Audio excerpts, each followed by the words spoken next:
자기 당한 놈이 나쁜 놈이죠. 따지고 보면 자기를 닦을 기회를 그냥 간과하고 지나친 거, 그건 스스로에게 책임을 물어야 되겠죠.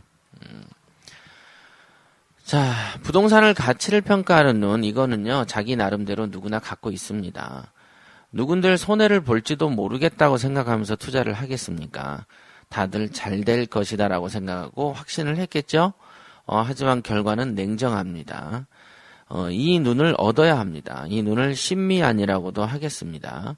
미래를 보는 눈, 적자와 흑자를 구별하는 눈, 직감적으로 순식간에 판단하는 눈, 최소한의 계산착오만 있는 눈, 세속의 기준과 전혀 다른 기준을 가진 눈, 이런 눈을 얻어야만 여러분은 이상한 곳에 현혹당하지 않게 됩니다. 이런 것을 지혜라고도 합니다. 하여간 지금 이 두 과목 공부할 것이 나왔네요. 그것은 뭐죠? 권리 분석과 부동산 가치를 평가하는 눈이죠. 이 두 가지 공부를 우선 하세요. 권리 분석은 여러분이 어디서든 배울 수 있을 겁니다. 하지만 같은 내용이지만 다른 방식으로 배우게 될 겁니다. 우리가 광고에 보면 키스를 글로 배웠습니다. 춤을 글로 배웠습니다. 이런 것들이 있죠. 권리 분석도요, 실무 투자와 관계없이 배울 수 있습니다. 권리 분석을 공부하는 이유는 뭡니까? 스스로 물어보십시오. 왜 공부하죠? 간단합니다. 경매 투자로 돈 벌려는 거 아닌가요? 그렇다면 돈을 벌지 못한 사람이 가르치는 권리 분석은 어떨까요? 생각해 보세요. 쉬운 문제니까. 돈을 벌지 못하는 사람이 가르치는 권리 분석 제대로 배울 수 있을까요? 제가 왜 글로만 가르치는 이런 사람들의 행태를 비판하는지 아세요? 그들도 밥을 먹어야 하는데 그것이 나쁘다고 하면 그들은 굶어 죽을 수도 있겠죠.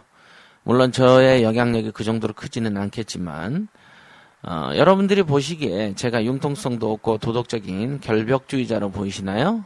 절대 아닙니다. 저는 융통성이 엄청나게 있는 편에 속합니다. 늙어서도 옹고집쟁이가 안 되려고 노력하는 편이죠.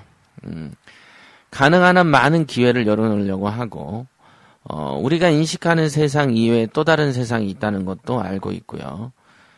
현재 하는 경매로 제가 이 자리에 올랐지만은 경매만 고집하지도 않습니다. 빌라를 좋아하지만 빌라만 고집하지도 않죠.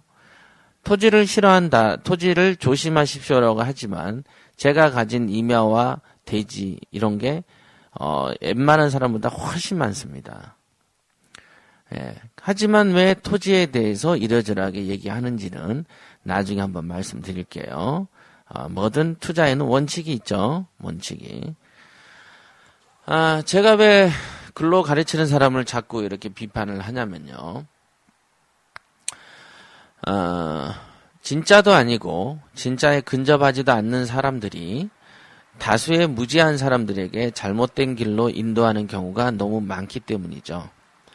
실전 투자도 안 해봐 놓고서는 몇 억을 굴려봐서 유치권 이런 걸 사보지도 않았으면서 법정지상권을 사보지도 않았고 지분 경매를 사보지도 않았고 MPL인가 이상한 것도 안 해봤으면서 그걸 가리킨다는데 문제가 있다는 거죠. 단순히 다수가 겁먹는다, 여러 번 유찰된다, 그러니 싸게 산다? 이런 논리로 돈 된다고 꼬시죠. 본인 돈이 몇 억이 묻혀봐야 제정신 차릴 거겠죠. 하지만 그런 걸 안 해봤기 때문에 오히려 더 과감하게 가르치는 것일 수도 있습니다. 따지고 보면 스스로 그런 걸 투자해 보면 그거를 적극 권할 수는 없어요. 그거 외에 다른 것들이 너무 많기 때문이죠. 간단하게 생각을 해보세요. 대충 일하고 300 받는데 목숨 걸고 고압 전선을 비 오는 날 걸레로 닦아가면 1000만 원 준다 그러면 하시겠습니까? 안 하시죠? 보통 일반적으로 해도 300 벌고 전선 닦아가지고 1000만 원 버는데 조금 더 내가 노동을 조금 더 하고 어떤 방면에서 노력을 하면 2000 번다면 그런 사람이 있다면 1000만 원짜리 고압 전선 닦으시겠어요? 또는 300만 원밖에 못 버는 사람이 1000만 원 번다고 고압 전선 닦겠어요? 고압 전선을 닦으면 몇 년을 더 닦을 수 있죠? 지속성도 없고 리스크도 엄청 있고 오히려 이렇게 효율성도 떨어지고 돈도 못 버는 이상한 곳을 안내를 해놓고서는 권리 분석으로 그런 걸 막 떠든다 이거죠. 얼마나 가소롭습니까? 그래서 그런 사람들에게 이제 당하는 것을 말리기 위해서 권리 분석을 실전 투자하지 않는 분에게 배우지 마라 이렇게 저는 얘기를 한 겁니다. 법만 배우는데 왜 실전 운운하겠습니까? 하지만 경매는 법이 아닙니다. 돈 버는 쪽에 필요한 도구가 법일 뿐이지 고시생이 아니잖아요. 공인중개사입니까? 그런 거 아니죠. 경매는요. 헌터입니다. 헌터. 짐승을 사냥하는 헌터죠.